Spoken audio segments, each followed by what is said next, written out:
Je vous présente aujourd'hui le sac pour photo sous-marine de la marque Ewa Marine. Le concept est très simple, protéger votre appareil photo dans une sorte de grand sac plastique. Alors oui, dit comme ça c'est sûr, ça ne fait pas rêver. Comme on peut le voir, le plastique est très épais, on sent tout de suite la qualité. J'ai déjà effectué de nombreuses plongées avec ce matériel et il est encore comme neuf. L'étanchéité est assurée par ce rail métallique qui vient pincer fermement le sac plastique. On rabat le deuxième rail. Et une fois les vis bien serrées, vous pouvez plonger en toute sécurité. Le diamètre du pas de vis est de 82 mm, mais on peut trouver tout type d'adaptateur, comme on peut en voir ici. Je ne peux pas vous faire de vraies démonstrations, car l'appareil que j'utilise actuellement est celui que j'utilise normalement pour faire mes plongées, donc là, je vais vous montrer simplement avec l'appareil sans la bague d'adaptation. Je vais vous montrer un petit peu la bague d'adaptation, ce que ça donne une fois qu'on la rentre. Donc, quand l'objectif arrive bien au bout,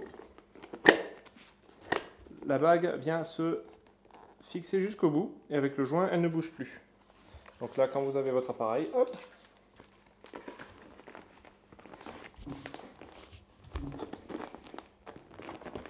vous l'installez jusqu'au bout et c'est parti. Quand l'appareil est dans la protection, l'utilisation des commandes n'est pas des plus aisées. Je vous recommande donc de bien faire tous vos réglages en amont et nous verrons pourquoi tout à l'heure. Je vous recommande également d'enlever votre sangle afin qu'elle ne vous gêne pas lors de la plongée. L'immense avantage de cet équipement est donc son coût modéré qui vous permettra de vous initier à la photo sous-marine facilement, surtout comparé aux caissons de plongée et le fait que l'on peut y mettre n'importe quel appareil et objectif. Donc côté inconvénient, comme on a pu le voir tout à l'heure, l'accès aux commandes n'est pas des plus simples. Ce qui me gêne le plus, c'est le fait que l'on distingue assez mal l'écran. Quand j'utilisais un réflexe, j'utilisais l'œilleton pour un meilleur confort visuel. Avec les hybrides, j'utilise l'écran arrière. Mais il faut bien veiller à désactiver le tactile de l'écran et forcer l'affichage sur l'écran. Sinon, l'appareil va passer son temps à permuter entre le viseur et l'écran du fait du plastique qui vient cacher le détecteur. Il faudra, dans la mesure du possible, désactiver les boutons arrière de votre appareil car avec la pression, le plastique peut venir se coller à l'appareil et donc appuyer sur les boutons. D'ailleurs, en parlant de pression, il va vous falloir faire quelques tests pour savoir quelle quantité d'air laisser dans le sac. Trop d'air et le sac va vous remonter à la surface, pas assez d'air et le sac va venir se coller à l'appareil. Dernier point négatif, la vitre plate.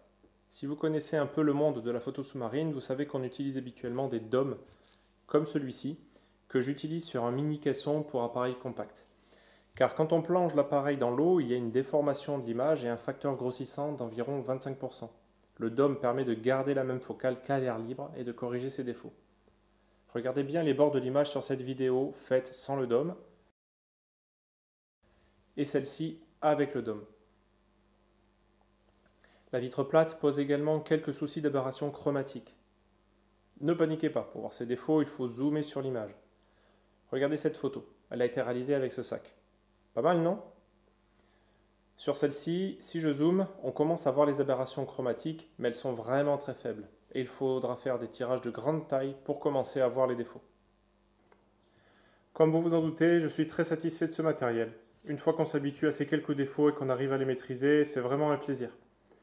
N'hésitez pas à me contacter si vous avez la moindre question ou si vous voulez me faire part de votre retour d'expérience. À bientôt!